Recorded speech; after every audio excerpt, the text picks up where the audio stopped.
Salutare! Procedură extragere date, casă de marcat Remol S25.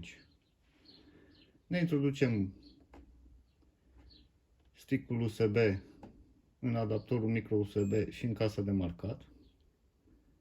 Pe ecran o să ne apară dispozitiv USB găsit. O să ne apară de 3 ori acest mesaj. Cu tasta mod mergem în raport X. Apăsăm parola 22222. Apăsăm pe tasta VD. Ne apare meniul rapoarte ANAF. Export XML. Apăsăm total. Pe ecran ne apare după raport Z sau după dată. Ne selectăm după dată. Confirmăm cu total.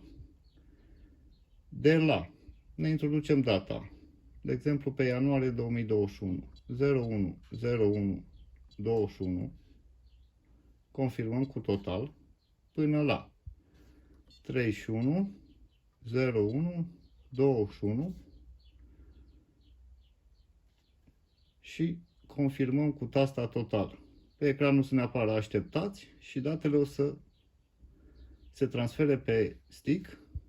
La sfârșitul transferului o să ne apară un mesaj gata.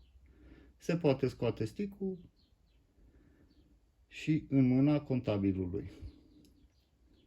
Cele bune!